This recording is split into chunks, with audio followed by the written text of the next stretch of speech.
Telugu Desam party జాతీయ అధికార ప్రతినిధి జోష్నా తిరునగర్ గారు మనతో ఉన్నారు. మహానాడు కార్యక్రమంలో ఈరోజు ఎటువంటి తీర్మానాలు ఉండబోతున్నాయనే దాని మీద మనం ప్రధానంగా మాట్లాడుతున్నాం.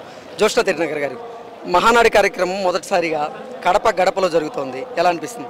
బ్రహ్మాండంగా అనిపిస్తుంది. మీరే చూస్తున్నారు ఉత్సాహం ఎంత పొంతలు దొక్కుతుందో ఇక్కడ చూస్తున్నారు. ఒకటి ఖచ్చితంగా ఇవాళ రోజున మమ్మల్ని ఆదరించి మమ్మల్ని అక్కర చేర్చుకున్నటువంటి కడపలోనే మహానాడు పెట్టాలి ఈసారి అనేటువంటిది ఒక ఉద్దేశంతో వచ్చాం. We are very very happy. నేను మొట్టమొదటిసారి కడప గడ్డ మీద పెట్టాము అండ్ ప్రజలు కూడా చాలా బాగా రిసీవ్ చేసుకుంటున్నారు. అసలు ఎక్కడా కూడా ఆ నంబర్ ఆఫ్ ఇదే చూస్తుంటే నిజంగా చాలా ఆనందంగా ఉంది.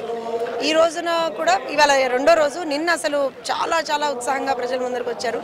ఇవాళ కూడా అంతకు రెండింతలు ఉత్సాహంతో వస్తున్నారు. రేపు బహిరంగ సభ కూడా అసలు కని విని ఎరగని రీతిలో మహానాడు హిస్టరీలోనూ that is going to be the best one. Okay, ఈరోజు మహానాడులో స్వర్గీయ నందమూరి తారక రామారావు గారి జయంతి సందర్భంగా ఒక కీలకమైనటువంటి తీర్మానం ప్రవేశపెట్టబోతున్నట్లుగా, అందులో భాగంగానే నారా లోకేష్ గారికి ఈరోజు తెలుగుదేశం పార్టీ వర్కింగ్ ప్రెసిడెంట్గా కీలకమైనటువంటి పదవి దక్కబోతున్నట్లుగా ప్రచారం జరుగుతుంది. దాని మీద ఏమంటారు?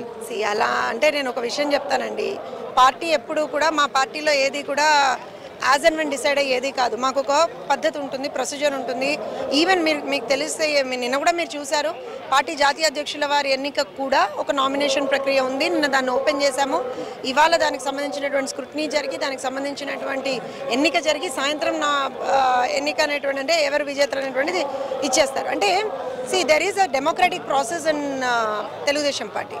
సో అండ్ దాంతోపాటుగా ఒక మాకు పాలిట్ బ్యూరో ఉంది అండ్ జాతీయ అధ్యక్షుల వారు. సో ఇలా దాన్ని బట్టి ముందరికి వెళ్తాం అనమాట. సో ఏ నిర్ణయం అయినా సరే, సమిష్టిగా ఏ నిర్ణయం అయినా సరే దానికి ఒక ప్రొసీజర్ రూల్స్ ప్రకారంగా తీసుకోవడం జరుగుతుంది. మీరు నన్ను అడిగితే అంటే పర్సనల్గా అయితే డెఫినెట్గా లోకేష్ గారికి ఇవ్వాలని మేము అందరం కోరుకుంటాం, అందులో డౌట్ లేదు. సో అది ఎలా జరుగుతుంది అనేది చూడాలి మనం. ఇవాళ మాత్రం చాలా చాలా ఇంపార్టెంట్ తీర్మానాలు కూడా ఉన్నాయండి. వ్యవసాయ రంగం మీద ఒక తీర్మానం ఉంది, అలానే మీరు కనుక చూస్తే తెలుగు జాతి మీద ఒక తీర్మానం ఉంది. సో ఇవన్నీ కూడా they are very very important discussions. అంటే నిన్న చూసుకున్నట్లయితే మహిళల మీద, అలాగే ఎస్సీ ఎస్టీలకు సంబంధించిన వాటి మీద కూడా తీర్మానాలు ఉన్నాయి. అలాగే ఆరు సూత్రాల మీద కూడా తీర్మానాలు జరిగినాయి. మొత్తంగా అసలు ఈరోజు ఎటువంటి తీర్మానాలు ఉండబోతున్నాయి? నేను ఇందాక చెప్పినట్టుగా ఇవాళ మళ్ళీ మీకు సాగునీటి మీద, వ్యవసాయ రంగం మీద, అలానే తెలుగు జాతి విశ్వవిఖ్యాతి, అలాగే వీటన్నిటి మీద ఉన్నాయండి తీర్మానాలు. ఓకే, రేపు బహిరంగ సభ జరగబోతుంది.